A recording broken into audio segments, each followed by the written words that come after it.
सभी दिल्ली वासियों को, सभी देशवासियों को आज 76वें गणतंत्र दिवस की बहुत बहुत बधाई, बहुत बहुत शुभकामनाएं। आज जब हम देश का गणतंत्र दिवस मना रहे हैं, समय है याद करने का उन स्वतंत्रता सेनानियों को, उन लाखों लोगों ने जिन्होंने अपनी जान की कुर्बानी दी भारत को आजादी दिलाने के लिए। आज समय है याद करने का बाबा साहब अंबेडकर को, जिन्होंने भारत की आजादी के बाद भारत को संविधान दिया। आज समय है याद करने का उन लाखों सैकड़ों लोगों को जिन्होंने भारत के सपने को देखा, एक आजाद भारत के सपने को देखा और उस सपने के लिए अपनी जान भी कुर्बान कर दी। जब अंग्रेजों का भारत पर राज था तब भारत बहुत अलग होता था। भारत के लोगों के पास अधिकार नहीं थे। भारत के लोगों के पास अपने प्रतिनिधि चुनने के अधिकार नहीं थे, अपनी बात रखने का अधिकार नहीं था, और सबसे बड़ी बात, जो भारत के संसाधन थे उन भारत के संसाधनों पे अधिकार नहीं था। हजारों सालों से कहा जाता था कि भारत सोने की चिड़िया है। हजारों सालों से कहा जाता था कि जो संसाधन भारत के पास है, चाहे भारत की मिट्टी हो, चाहे भारत का पानी हो, चाहे भारत के जंगल हो, चाहे पहाड़ हो, भारत जैसा देश, ऐसी सोने की चिड़िया कहीं दुनिया में नहीं थी। लेकिन जब अंग्रेजों का राज था तो भारत के इन संसाधनों को भारत के लोगों के लिए नहीं इस्तेमाल किया जाता था।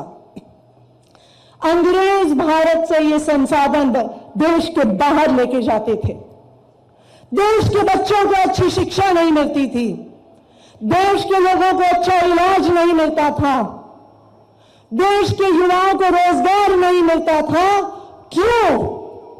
क्योंकि भारतवासियों की सरकार भारत के लोग नहीं चुनते थे, और भारत के लोगों के अधिकार के लिए हमारे स्वतंत्रता सेनानियों ने लड़ाई लड़ी। आप सोचिए उस दौर के बारे में, जब अपने घरों से 18 साल के, 20 साल के, 25 साल के युवा घरों से बाहर निकले आजादी की लड़ाई लड़ने के लिए। कितना मुश्किल दौर होगा। सामने अंग्रेजों का साम्राज्य था, एक ऐसा साम्राज्य जिसके बारे में कहा जाता था कि इस साम्राज्य का पर सूरज भी नहीं डूबता है, यानी दुनिया के एक कोने से दूसरे कोने तक अंग्रेजों का साम्राज्य था। लेकिन फिर भी हमारे देश के स्वतंत्रता सेनानियों का जज्बा था, उनका जुनून था, भारतवासियों के लिए सपना था, जिसकी वजह से उन्होंने आजादी की लड़ाई लड़ी।